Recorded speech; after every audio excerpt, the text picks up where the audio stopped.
நடு கடலுக்குள்ளே இந்த மாதிரி அழகான ஒரு பொண்ணு வந்து மயக்கிற துணியில் பேசினா எப்படி இருக்கும்?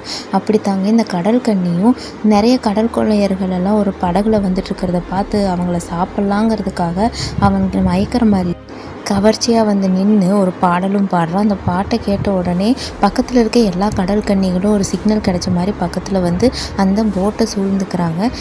ஒவ்வொரு கடல்கன்னியும் ஒவ்வொரு ஆணை மயக்கிடலான்னு முடிவு பண்ணுறாங்க. அப்போ அவன் பக்கத்தில் நெருங்கி போய் முத்தம் கொடுக்குற மாதிரி பக்கத்தில் இழுக்கிறான். அவனும் பக்கத்துலேயே போயிடுறான். அவள் தண்ணிக்குள்ளே கீழே போன உடனே அவளுடைய சுயரூபம் தெரியுது. அவளுடைய பற்கள் எல்லாம் நீண்டுது. அதை பார்த்த உடனே இவங்களும் பயப்படுறாங்க. அப்போ கையில் வச்சுருக்க ஈட்டியால் அந்த கடற்கன்னிகளை தாக்குறாங்க. அந்த கடற்கன்னிகளும் உயிர் காப்பாற்றிக்கிறதுக்காக அங்கேயும் இங்கேயும் ஓடுறாங்க. போகும்போதே ஒவ்வொரு வீரராக பார்த்து பிடிச்சி அவங்க தண்ணிக்குள்ளே கூட்டிகிட்டு போய் கொலை பண்ண பார்க்குறாங்க. அந்த கப்பலை அவங்களுடைய வாளால் அடித்து நொறுக்கிடுறாங்க. இவங்களும் நெருப்பெல்லாம் தூக்கி போட்டும் கூட அவங்க கிட்டேருந்து தப்பிக்க முடியல. கடற்கன்னிகள் எல்லாம் ஒன்று சேர்ந்ததுனால அவங்களுடைய பலம் அதிகமாக இருக்குது. இது எல்லாத்தையும் தூரத்துலேருந்து ஜாக்ஸ்பரோ பார்க்குறாங்க.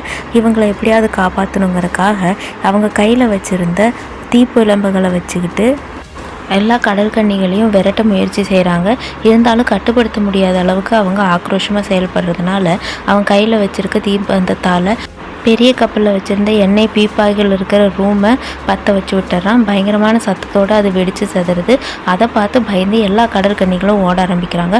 அப்போ ஒரு கடற்கன்னி ஒரு பையனை பிடிச்சி இழுக்கிறான். அவனும் கோவத்தில் இவளுடைய வால்லையே வந்துட்டு ஈட்டி வச்சு சொருகிடுறான். ஆனால் அதுக்கப்புறம் தான் தெரியும் அந்த நெருப்பு இவன் மேலே படக்கூடாதுன்னு அவள் காப்பாற்றிருப்பாள். அதுக்குள்ளே மற்றவங்க வந்து அவளை வலை போட்டு பிடிச்சிருவாங்க. அவள் தப்பிக்கணும்னு முயற்சி செஞ்சாலும் அவள் தப்பிக்க விடாமல் அவளை ஒரு கண்ணாடி பெட்டிக்குள்ளே போட்டு வச்சிடறாங்க. இந்த பையனுக்கு ரொம்ப மனசு கஷ்டமாயிடுது. மூச்சு விட சிரமப்படுறாங்க தெரிஞ்ச உடனே அந்த கதவை ஓப்பன் பண்ணி விட்டுறா. கதவை திறந்ததுக்கு அப்புறம் தான் அவளுக்கு மூச்சே விட முடியுது. மீதி பாகம் வேணும்னா கமெண்ட்ஸில் சொல்லுங்கள்.